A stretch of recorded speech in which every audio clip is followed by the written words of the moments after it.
Hello and welcome to the Naked Truth About podcast. I am Danielle Hellebrand, executive coach, keynote speaker, and columnist at Better Brains at Work. And I'm Beverley Wilson Wunsch, professor at the International University of Bad Honnef in Germany. You know, we often talk about the need for real and honest conversations about work and life in a community whose members invite, encourage, and inspire each other because people need people. And today we have the opportunity to talk to another wonderful guest because we have Dr. Elia Gourgouris, also known as the Happiness Doctor, with us today, who is joining us from the other side of the world. Sound happy, Dr. Elia, welcome. Good to have you. Thank you for having me. And I like the name, The Naked Truth. I like naked and I like the truth. So I think we're going to have a great time today. Can't get any happier. Good. Where are you at the moment, Elia? It is early in your place, I think. It's 8 o'clock in the morning here in Colorado. So I split my time between Colorado and the United States and then Greece/Europe. 7 months in the US, 5 months in Greece and Europe. And it's a life that I've manifested. It's something that I've wanted to do my entire life, and finally last year we were able to do it with my wife, and we're excited for this year to split our time between the two continents. Oh, how wonderful, Elia, how wonderful. So there is so much we would love to talk about. I hardly know where to start, so let's just jump in. Elia, when we were preparing for this podcast and we dove into your background, one of the things that stood out for us is that you say happiness is a choice. And your mission is to make this world a better and happier place while simultaneously living a balanced and healthy life for everyone. I think that is key, isn't it? I think happiness is a choice, but it's also a skill set. So, there's certain individuals, and I'm fortunate, myself included, that I have a certain predisposition towards happiness. And, people that have known me for decades have said, Elia, for the most part in your life, in spite of tragedies and losses and things that have happened in everybody else's life, you have been pretty consistent in having a positive attitude and a happy disposition and so on. But not everybody's like that. However, if we do certain things on a consistent basis, anyone can find happiness. And that's a guarantee. Oh, wow. We have a lot to talk about, Beverley. Elia, you were born and raised in Athens in Greece. When you were 10, you moved with your family to Santa Monica in California. You received your BA in psychology from UCLA, the University of California in Los Angeles, and then went on to receive your PhD in psychology. And what we love is your focus on corporate wellness, mental health, positive leadership, and building resilience and agility. You were the executive producer of the reality TV show Cash Cowboys, where you were following a group of people saving the landscape after several natural occurring disasters, and are currently doing a new reality TV show called The Kindness Givers. And The Kindness Factor. So we've changed it. Yeah, it's okay. That's fine. We have a new TV show called The Kindness Factor, which is That's cool. something that we're very, very excited about. Yeah. And they're people that have overcome their own personal tragedies and trauma, and as a result of that have created these nonprofit organizations to make this world a kinder and a better place. And the beauty of the Kindness Factor is that it has an international appeal to it. In other words, we can have the Kindness Factor to the UK, the Kindness Factor Australia, the Kindness Factor Germany, the Kindness Factor the Netherlands. So we feel like this is a TV show that's going to grow globally, and because every country has organizations and people doing truly extraordinary things, but nobody really knows about them. So our goal is to showcase that to the world and say, you know what, there's so many good people doing good things everywhere in the world. And I think in this post-pandemic world, when we have and you both can relate to this, a mental health crisis globally, the good news and kindness is more needed now than ever. I mean, we have That's right. billions of people who suffer from PTSD, depression, anxiety, and so on. So we need some uplifting positivity in this world, and that's the basis behind our TV show. Wonderful, Elia, wonderful. And that's one of the reasons why Beverly and I started this podcast, The Naked Truth About, to have real and honest conversations about subjects people can relate to. Know that you're not the only one, and we don't see only these shiny things on social media. And what we also loved is your latest book, May 2020, I think. You wrote with your co-author, Con Apostolopoulos, The 7 Keys to Navigating a Crisis. I got in touch with Coach Con as we were both guests in Red TV Canada with the wonderful, amazing, big-hearted host, Peter Clark. And in this book, both of you provide insights to help minimize the negative impact of a lot of things that can happen in our lives, like a pandemic, natural disasters, like financial meltdowns, or any other major disruption on our lives. And you wrote also the #1 Amazon's best-selling book, The 7 Paths to Lasting Happiness. Elia, what is it about the number 7, 7 keys, 7 paths, 7 habits? What is special about that number 7? Why 7? I don't know. I think it's if you had like 65 things to make you happy, that would be overwhelming. No, give it, bring it on.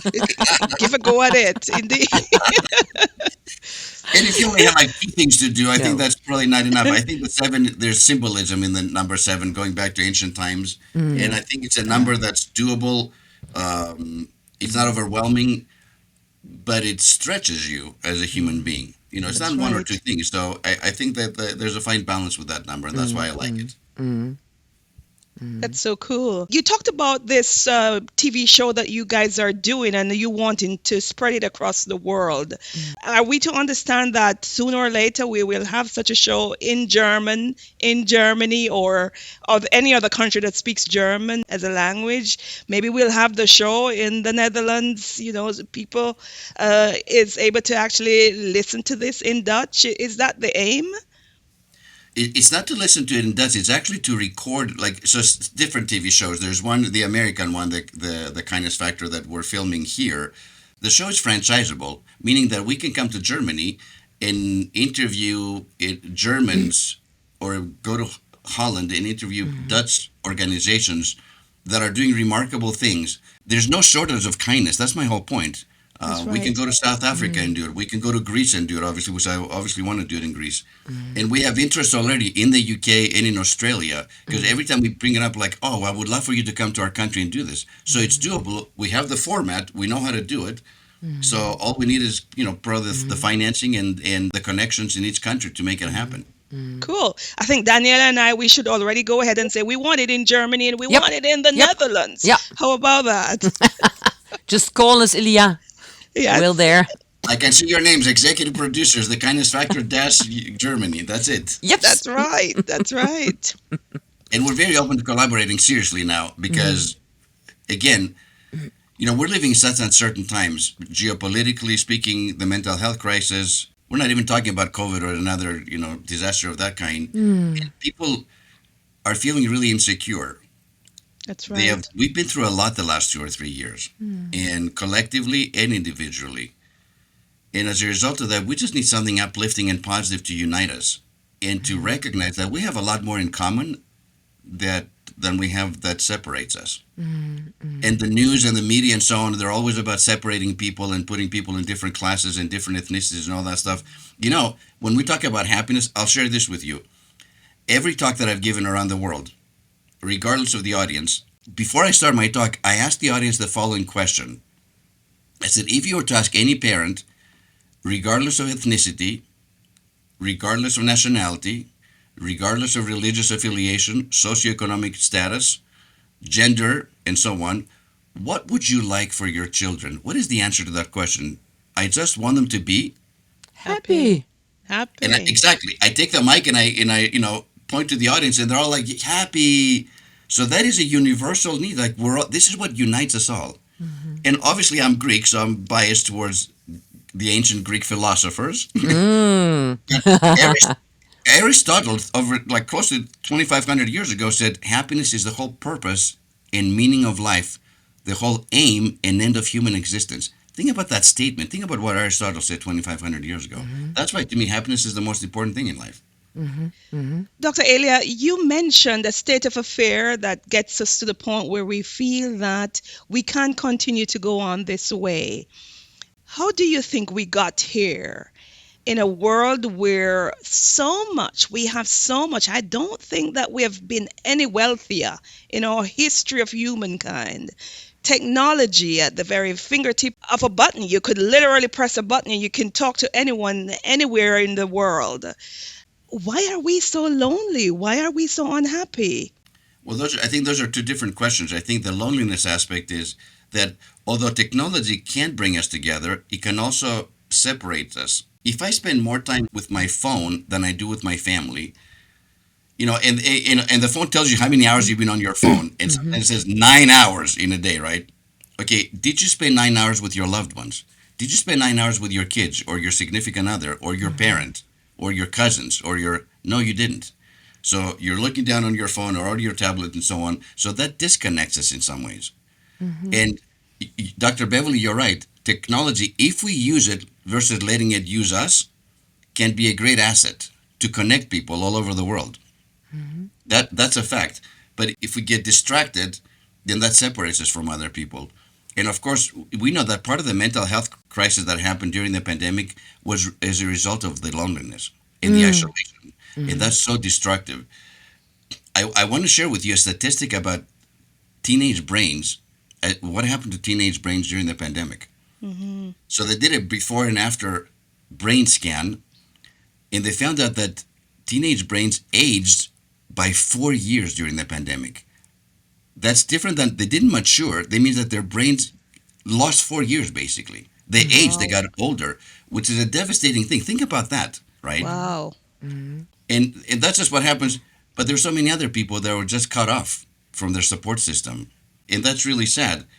In terms of the wealth and the abundance that we have, we also live in a society that kind of focuses on the next thing versus what we do have. So you're always like Right. missing. You don't have the next greatest, newest, shiniest, blah, blah, blah, all that stuff. Versus like, and we know that people who are grateful for what they do have tend to be happier. Yeah. First of all, you can't be in a state of gratitude and depression at the same time. That's physiologically impossible, as you know. That's right. So to me, gratitude, which is the second path to lasting happiness, is vital to our well-being. And I go for a walk every single day. That's part of my practice, my self-care for an hour. I walk, 5 kilometers a day at least. And half of that time, I don't take my phone with me. Like half the time I do, and I talk to clients or whatever, I connect with people. But the other half, I leave my phone at home, and I do what I call my gratitude walk for an hour. Wonderful. Wonderful. And I look at the blue skies, and I look at the trees, and I look at the little animals running around, and we live in a beautiful part, so there are ponds and lakes and so on, and grateful for nature. So, and the closer we live to nature or spend some time in nature on a daily basis, the happier we are. That's another thing that's, even if you're in the city, you can go to a park, like That's where there's right. green, like block out some of the noise and just take in our connection to nature is, I think, vital to our well-being too. Yeah. Yeah, Elia, and that is true, and that is true. I think we suffer from this loss of deep connection to nature and to other people. And this morning, I read in my newspaper a quote from the British physicist Stephen Hawking, who said, "We're all connected now through the internet like neurons in a giant brain. We are all connected through the net," as Beverly said. However, all these tons of research show that we are so lonely. I just wrote the book of Johan Hari, who wrote the book Lost Connections. He said, we must stop trying to dull, silence, or pathologize this pain. Instead, we must listen to it and honor it and talk more about it. And the other book I'm reading now is from the economist Norina Hertz. She says in her book, The Lonely Century, neoliberalism has led to the loneliest century ever. The crisis of loneliness is a crisis of lost connections, lost, deep felt, heart connections. And that's the beautiful thing that you talk so much about also happiness and also a bit working on that and self care. And you also worked as a therapist, Elia. And what are your thoughts on that as someone who also worked with families for such a long time as a therapist? How can also we as parents contribute to a less lonely society? What can we do? Yeah, the first half of my career, well, I was a clinical psychologist in private practice, and before I switched over to the corporate side and the corporate wellness and so on. And my expertise was, families, marriage counseling, and addictions, and teenagers. So I claim, that, in quote unquote, that I've raised over 500 teenagers in my life. And because to me, they're the next generation. I just love working with young people, and they're just so incredible. Even in their insecurity, we all remember what it's like to be a teenager. Insecure and awkward sometimes, and so Oh on. boy! Yes, man. But you know what? But they're brilliant. Like Yeah. if you spend time with them and actually listen to them, they have. And I just came back from Dubai, as you know, and participated in this Future Leaders Challenge with a bunch of 18 to 22-year-olds from Africa and the Middle East and so on, and they are so full of energy, enthusiasm, That's right. and great ideas, right? New ideas. Yeah. And so, in my statement to this, I'm older than pretty much everybody here. Like, I've got gray hair. I've been around for a long time. And typically, when people get older, they're kind of set in their ways. Well, that's who I am. I'm not going to change now. I'm the other way. I'm like, the older I get, the more flexible I want to be, and the more I want to learn from the newer generation. My kids, I'm going the other direction. Not set in my ways. I'm like, no, I want to be more open-minded, and because the newer generation, they know stuff and they have ideas that are just wonderful. And so I want to embrace that. So to me, yes, I can give my own wisdom and experience that I've had for all these years. But on the other hand, I'm so open to hearing and learning from them. And when you have that connection, the multi-generational connection, they're actually kind of shocked that I want their advice. They're like, what? Like, Dr. Elia, you're like, yeah, I want to hear it. Yeah, tell me more. Tell me how you came up with this idea. And they light up. Because sometimes we look at young people and we don't give them their respect, actually, because we're like, well, they don't know nothing. That's not true. Actually, they have their own inner wisdom. Yeah. And doesn't matter how they're dressed, how they look, how many tattoos they have, or rings, or whatever. You have to bypass, get past all that stuff, and listen to what they're saying, because a lot of the stuff that they're saying actually is brilliant.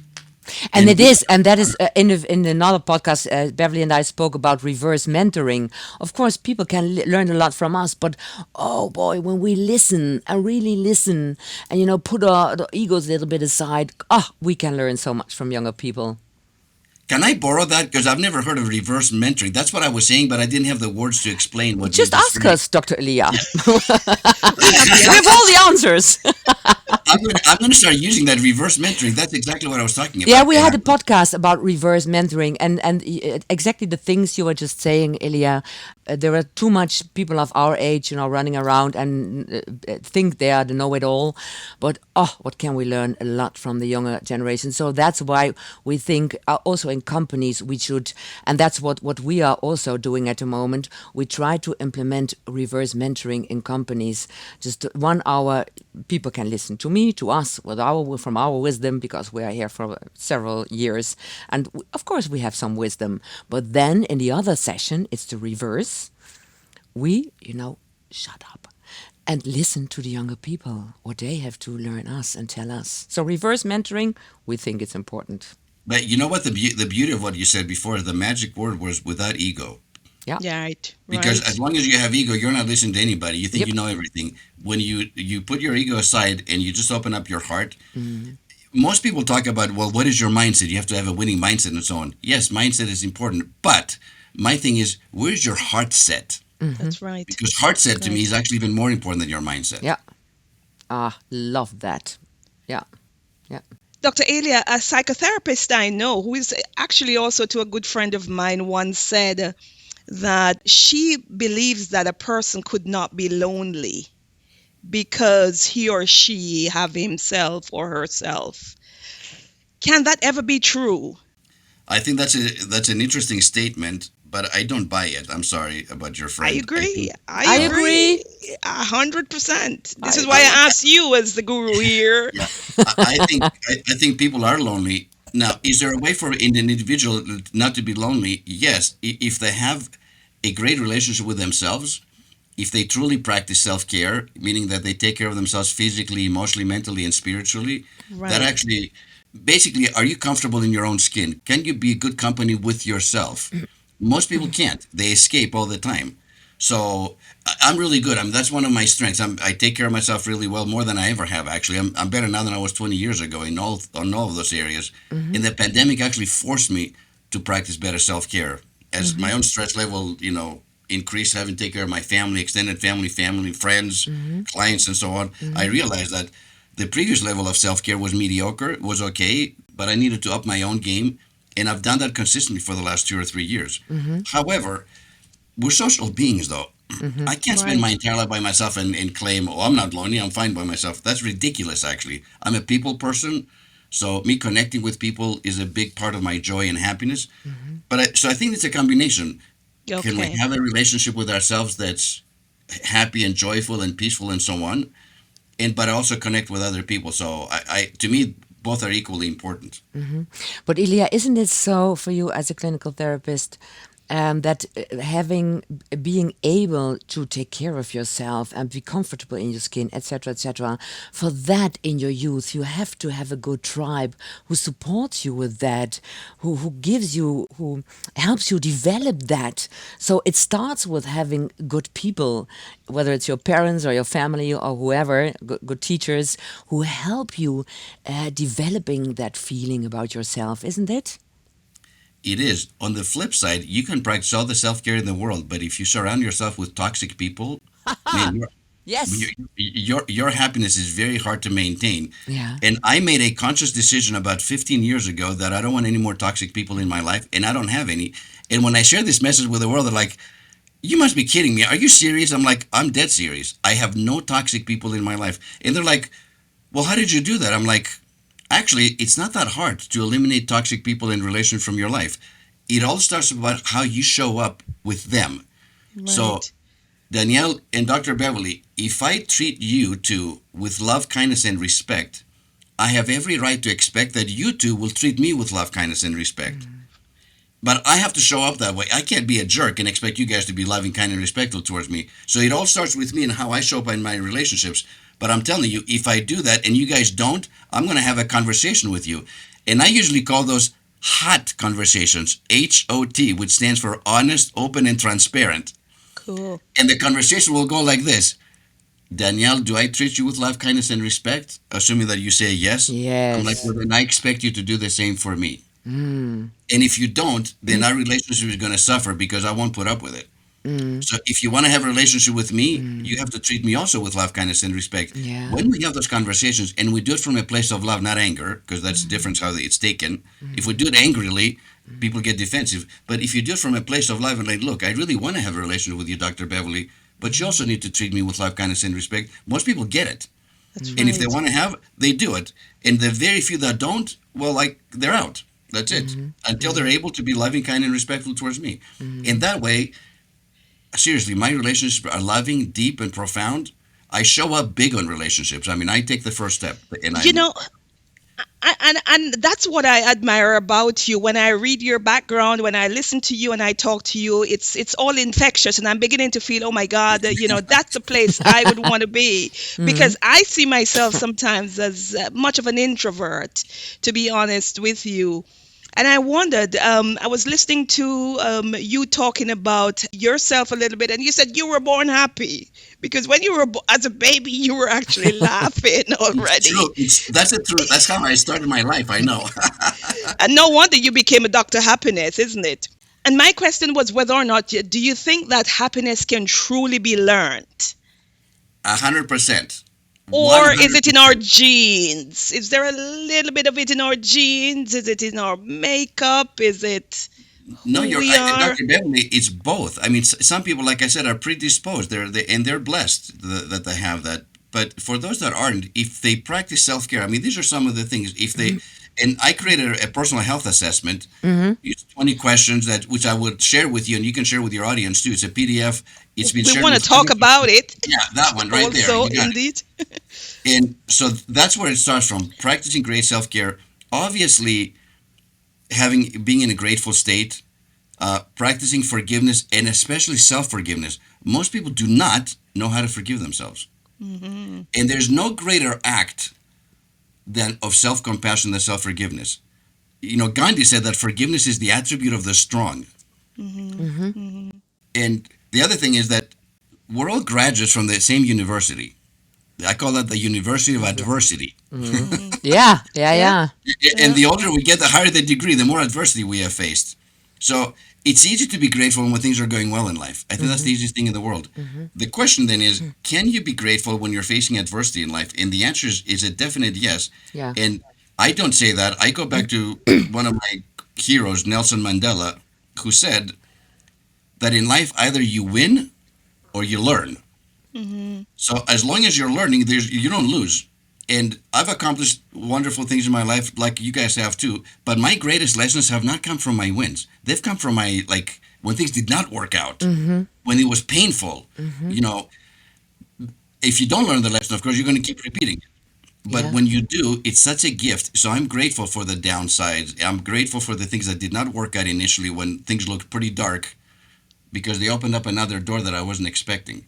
So if you're looking for the lesson, then even in the middle of adversity, I'm not saying it's easy, because when you're going through it, it's hard.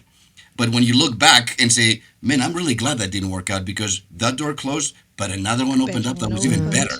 Yeah. That would not have happened That's had I right. stayed in my comfort zone. And That's we all like our comfort zone. That's why it's called that. We're That's comfortable right. in it. And you can stay there for a while, but there's no growth in the comfort zone. It's only when we get outside our comfort zone, and usually we're forced by things that happen. When that happens, then yeah, it's different. But Elia, sometimes things in my life happened I really could have done without. And there are some moments I think, there are a few people, it's hard for me to forgive them. But in order to move on, I thought, I cannot stay and hope that the past was any different than it was. It was not. Things happened as they were. I cannot turn back time. So for me, the forgiveness kind thing is stop hoping that things could have been any different, because it was not, and moving on from that. There are people I forgave for things, but there are also people I think, that was a tick too much, but I cannot be stuck in the maze. I have got to move on. So stop hoping that the past could be any different and move on. That's kind of my kind of definition of, is it forgiveness? No, but to move on. To me, forgiveness equals freedom. Yeah. Oh, Pure yeah. and simple. Yeah. Yeah. Because if I don't That forgive, I'm resonates. not free. Yeah. If I don't forgive, I'm not free, Yeah. right? So, and forgiveness, not only does it equal freedom, and like Gandhi said, it's the attribute of the strong. It doesn't mean that we have to have a relationship with toxic people, though. That's why I used the other one before. I can forgive somebody and not have no relationship with them whatsoever. Ilya, when we talk about happiness at work, I think that's also an important thing. And the research I was doing also shows that if you are in a toxic environment and when your shit hits the fan, you see that decline in IQ. You just, you can't think properly. A lot of things happen that are not very good. So, happiness at work, I think, is also a very important thing, and having this purpose, etc., etc. On the other hand, we see also in the workplace a lot of people who suffer from mental health issues. Do you think managers, leaders should be kind of trained to deal with all those people who have mental health issues at work? It is. I think it's still a taboo, and of course, a workplace is not a therapy place. You are there to work, but still, so many people who are suffering. Is it something that has to be more a topic of conversation in companies? I mean, absolutely. And this is what I do, right? I do corporate wellness, so that's why they bring me in. The funny thing is that when I started doing the executive coaching and really working with the C-suite senior leaders, and I used to talk about happy employees. This was a long time ago, long before the Forbes studies and the Harvard studies and all that stuff. And I used to try to tell them about the importance of happy employees. Senior leaders would say, "Dr. Elia, you're a really nice guy. We like you. You don't know what the hell you're talking about. I pay these people to go to work, and I get to work." Yeah, That was yeah. back then. So now, of course, all the studies have proven beyond a reasonable doubt that happy employees, there are multiple benefits to happy employees for an organization, a company. The one thing that's actually never talked about is that happy employees tend to be physically healthier, That's meaning right. meaning that they don't lose work, and the savings on that alone from a health insurance and so on are great, but that's a side note. That's the easy one. But happy employees, because they have their own batteries, because they're full, basically, they make better teammates. Mm. If I practice self care and my batteries are full and I feel really good about myself, Mm. and I see a teammate that's struggling, I'm going to go out and help them. Not because I'm told to do it, not because I'm their manager or their colleague. I do it because I'm full and I'm in a good place, therefore I can help somebody else. Happy employees tend to be more creative, they tend to be more innovative, Yeah. That's right. they tend to That's be right. more productive, more engaged, and as a result of all that, they make the company better and more profitable. So there's a direct link to why happy employees are so important. Now, back to your question, that doesn't mean that every manager needs to be a clinical psychologist. I think that's too much of a burden. They're not trained for that, but they can have programs. Exactly. We have a good friend, Pascal Strauss, as you know, and we've created a program called Health, Happiness, and Hospitality, and that's specifically for the hospitality industry.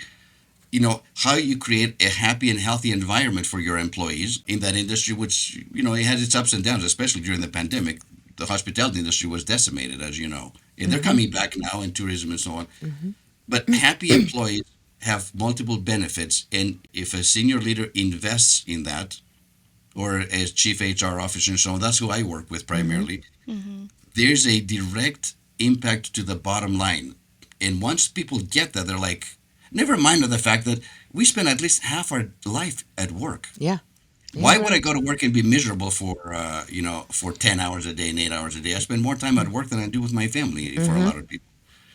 So, in the younger generation, which I love, they don't put up with that. If they're That's not right. happy, they're out.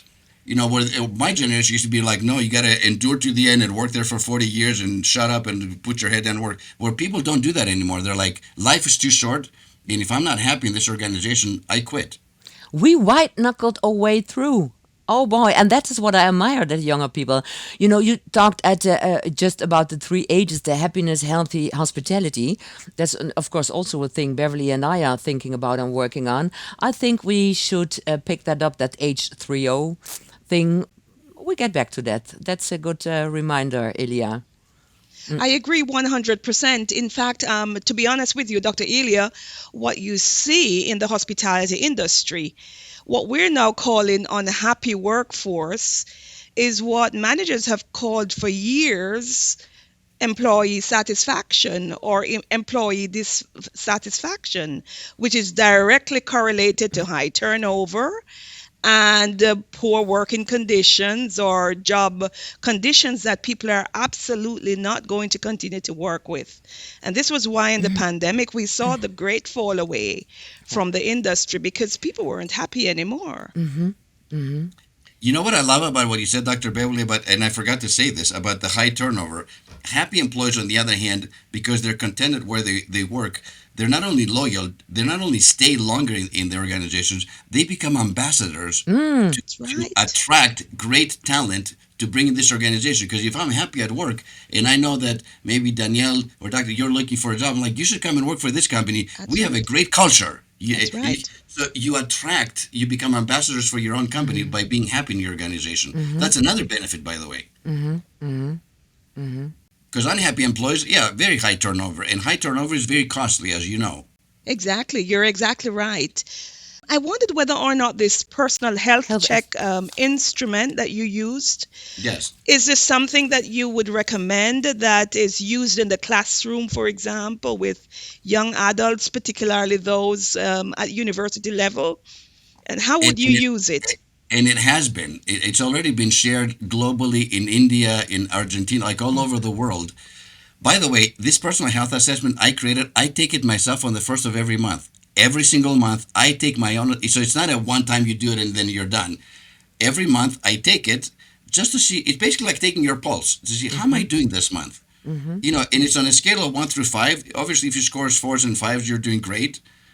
If you score a 3, that means you're doing things sometimes, which is okay. A 3 is not a bad score. You're doing sometimes, but there's room for improvement. However, if you score in any of those questions a 1 or a 2, that's a red flag Mm-hmm. because that means that's clearly taking away from your health and your happiness. Mm-hmm. So any 1s or 2s, the way that I do it basically, and when I work with clients is, let's say you scored a 2, which means you're rarely doing something. Let's focus on that for this month. And what do we need to do to move it to at least a 3, if not a 4, which means I'm doing it most of the time. Fives are like perfection, so there are very few things that you can score a 5. But fours is really the sweet spot. That's where you want to be, where you're doing it consistently, right? And you know, Dr. Elia, we all know that, but I didn't do it for a very long time. And in preparation for our podcast, I shared it with Beverley and we looked at it. I Yeah. thought, oh man, this is indeed something we have to do more often. You know, it's 4 categories. It's physical health, it's about mental health, emotional health, and spiritual health. And every category has 5 questions, and then you have this range from 1 to 5. For example, physical health, how is your energy throughout the day? 1 is poor and 5 is excellent. And so we're going to share that in the show notes because it's so wonderful and Amazing. easy to do that once a month Amazing. or It takes 2 minutes to do yeah. and gives you a wealth of information. What's interesting about this personal health assessment, in the middle of the pandemic, I was asked to speak to a group of physicians, medical doctors. And I kind of went through my, what I do, how to navigate any challenge while maintaining your happiness. And I went through this personal health assessment. Afterwards, when we were done in kind of debriefing, one of the doctors actually, and this was off camera, the interview was over with. He goes, Dr. Elia, I know all this stuff when I was there. I said, I know you do. I know. Becky says, you know what? It's a great reminder because I'm not doing it. I know it, but I'm not doing it. And I'm like, let's call him Dr. Smith. I'm like, Dr. Smith, it does no good to know something. In life, it doesn't matter what we know. What matters is what we That's do with right. what we know. Yeah, What do you exactly. do with what you know? That's what matters. Not that you know it. I know it too. But if you do it, what good is it? Yeah. And he started laughing. He goes, he started laughing. He goes, it's a great reminder. Thank you so much for that because I know that he knew. I mean, these are brilliant men and they're on the front lines during the pandemic. They're working like 20 hours a day. They're completely stressed. They themselves were suffering from PTSD, by the way. Yeah. Because Oh, I yeah. speak at nursing conferences a lot Yeah. to nursing and they're like, because none of them went to medical school or nursing school and were taught that they're going to have so many of their patients die, Mm. you know. And early on, when people died, they couldn't even say goodbye to their loved Oh, ones. horrible. So nurses and doctors would have to get on a phone and say, "Hey, say goodbye to your grandpa. He's dying." I mean, that's very traumatic for them. They were overworked, overstressed. Yeah. So it's not that he didn't know what I was talking about, but he wasn't doing it. And he said, "Thank you for the reminder because I forgot that these things are so important that I need to do them more consistently." And these are doctors. What I'm talking about, experts in health. Yeah, it is. And it was a traumatic time for all the people in healthcare. One of my best friends, she's a doctor, and she said she works on the intensive care. She said it was horrible. And at some point, we didn't have enough people. I filled up plastic gloves with warm water and put that in the hands of the dying people so they had something warm, to grab onto. Oh, it broke my heart, Elia. It broke my heart Wow. hearing her stories. Yeah, yeah. Well, Would you say that people from some cultures are happier than some, or is it culture bound? I Maybe mean, that's we do have studies of the happiest countries and so on, and obviously okay. Denmark. Usually, the Scandinavian countries tend to be happier. I'm kind of torn to answer that question because, again, I feel like it's our own personal responsibility to find our own happiness. Yeah, And yeah, I can't say, yeah. well, I'm growing up in this country, therefore I can't be happy. Anytime I hear lack of personal responsibility, I'm like, I'm out on that. To That's me, right. it's all about personal responsibility. Nobody's putting a gun to my head to be happy or not to be happy. I have to choose to do certain things on a consistent basis, and self care obviously is a big part of that, in order to create my own happiness. So I'm responsible for that. Nobody else is responsible for my life. I am. And what we discovered when we wrote the 7 keys to navigating a crisis is, and this is really fascinating, is that when people respond to challenges, they fall into 4 categories.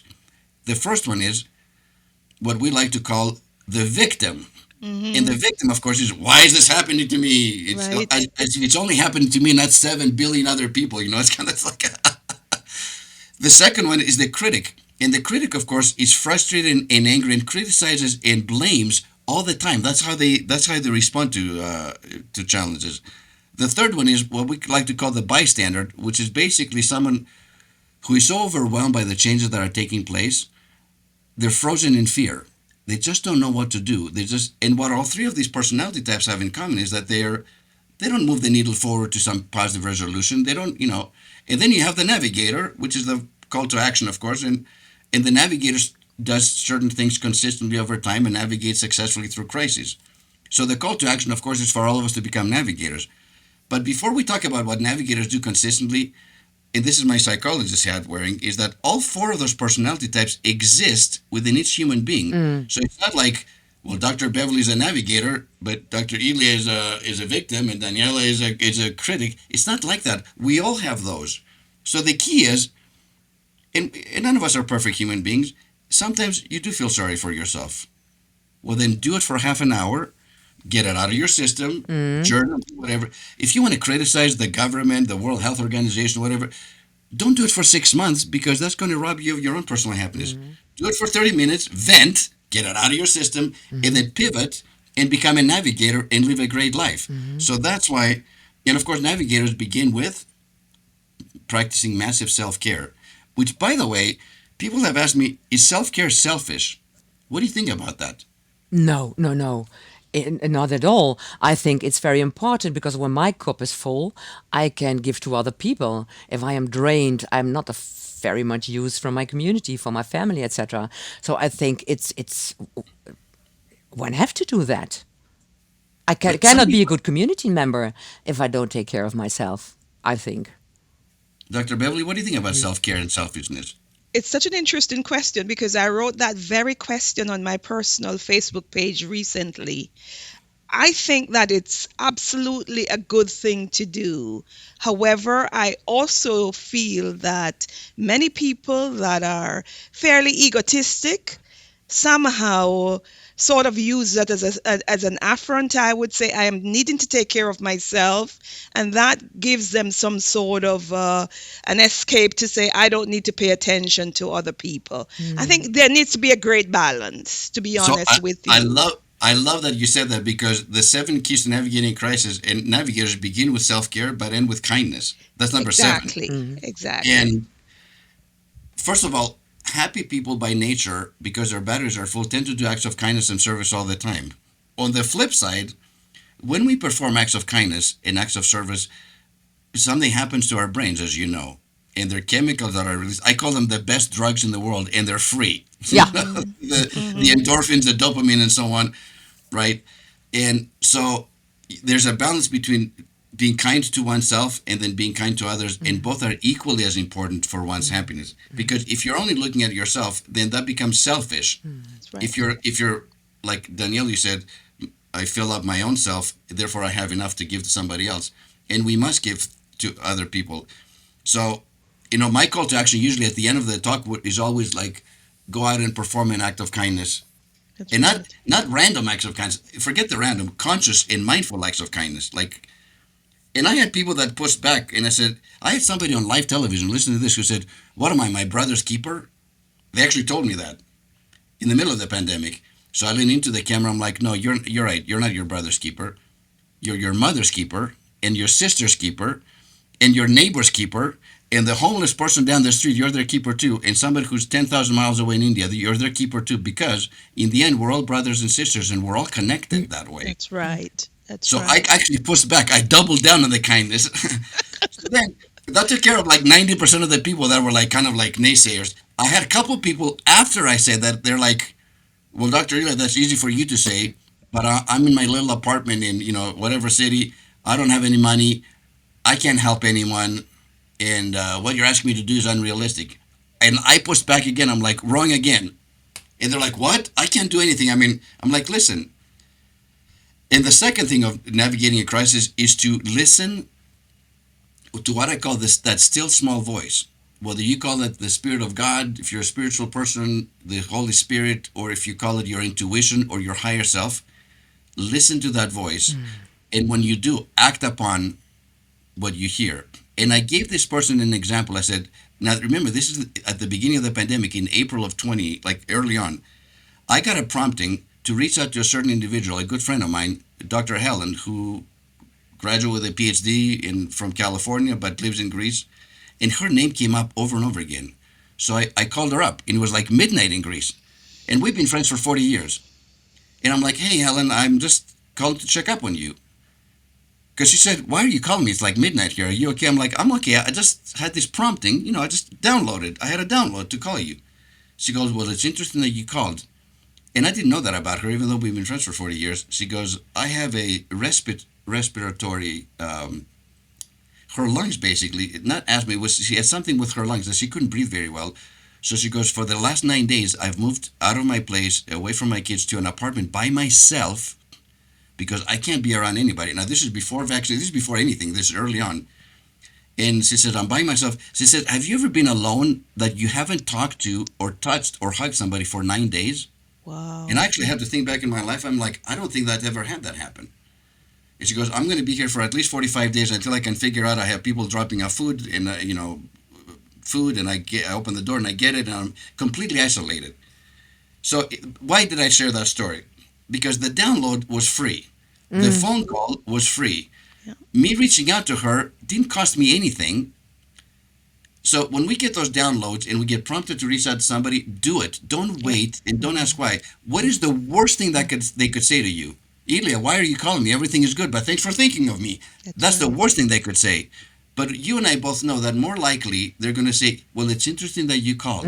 It's interesting to me. Yeah. Thank you for calling because it made me feel like somebody out there really thinks about me," because she was so isolated and lonely. You know what I mean? Yeah. So that kind of level of kindness doesn't cost anything. You have to be aware. You have to download. When you get those downloads, act upon it and connect with other people halfway across the world. That's an act of kindness that cost me nothing, but made a world of a difference to her. Profound. Profound.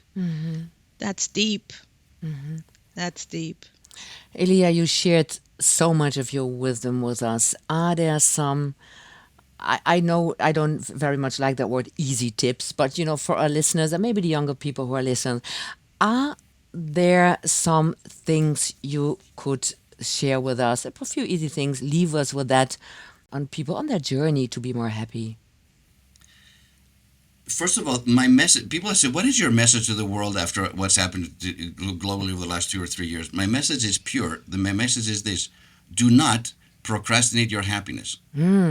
Wow. Yeah. Meaning, most people, and us too, including myself, I used to live in the future for a long time. And most people say, when I'm in the right relationship, when I'm in the right job, when I make enough money, when I have kids, when the kids grow up, when the kids get married, when I retire, forget all the whens. There's no guarantee that any one of us is going to be here next month.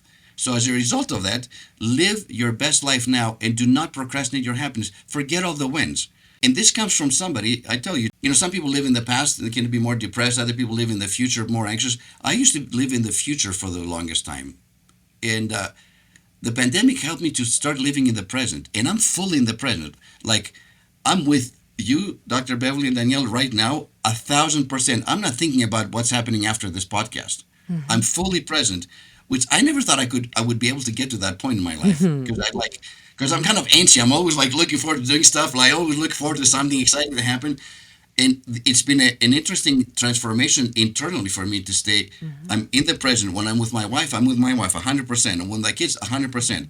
Like, and I feel much more alive that way, being in the present and not worrying about the future. I'm like, what doesn't mean you don't prepare or you don't make plans or you don't have dreams. But when I'm with someone, I'm with you right now, both of you. I'm 100% with you right now. I look in the eyes, I smile, I look at your smiling faces. I'm enjoying the interview. I'm not thinking about what's going to happen the rest of the day. So live in the present as much as you can. It's not easy. It took me decades to get to this point. And I certainly don't procrastinate my happiness. And, manifesting this life about living half in America and half in Europe and Greece and so on. Some people say, well, you live like a charmed life, or you're so lucky, or you're like, and I'm like, maybe there's some luck. I don't doubt that. But a lot of it has been manifested through deepful meditation and thinking. I specifically, in detail, this is how I want to live the rest of my life. I was unfortunate that my parents died early on. So to me, death is, and I don't know how long I'm going to live in this world. So as a result of that, that's given me the freedom to I want to live my best life right now. I'm not waiting until retirement or whatever. Like, forget that. Today, every day, live your best life. And it's a wonderful life if you do that way. And if you're fully present, you connect with people, you get rid of toxic relationships, you show up with love and kindness, you know, and laughter. The other thing, laughter, that's a huge thing about, on daily life. We know that studies in the UK recently said that if you laugh an hour a day, listen to this, the chemicals released in your brain stay in your system for 24 hours. Wow. 1 hour a day of laughter, then you're good for the rest of the day, right? So that's another thing. Find the humor in things, and even find the humor in our imperfections. And this comes from somebody who, I'm a recovering perfectionist. Like if there was a 12-step meeting like Alcoholics Anonymous, actually, my name is Elia, I'm a recovering perfectionist. And I gave that up about 15 years ago, was when I went through my own health crisis. And no, it's kind of funny though. And the biggest fear for perfectionists is that if I let go of my perfectionism, that my performance or my productivity somehow will go down. The opposite happened. When I was able to let go of perfectionism and I was okay with my imperfections and I laughed actually and I, just like, but also learned from them, my life got better, more productive, more successful, So perfectionism was not my friend. And I didn't know that for a long time, but it caused me a lot of stress. And letting it go, man, I'm the happiest I've ever been. Wow. Thank you, Elia. Wow. Elia, another question I have. What is, our podcast is called The Naked Truth about. What is the truth you can bring to the table today that not much people know about you or sometimes get wrong? Wow. I don't know. I mean, I've been married to my best friend for 32 years, and we're in the second honeymoon. We're like better than we've Wow. ever been, which is, our kids are raised, we're enjoying kids and grandkids and so on, and we're like, this is it. And my wife is an introvert, and she's very practical, and she's like, and I'm more lighthearted and the extrovert and so on. And I had to say, this life that I want to create and going to Greece and so on, come and join me in this adventure. Like, let's just do this now. Let's not wait. Because I guess this is kind of personal. I want to share with you. Sometimes when people have money, they don't take the time to live this great life. Or if they have the time, maybe they don't have the finances to do it, or their health. So I think that you got all three of them. So I'm like, honey, we're in a place right now in our lives where we have all three.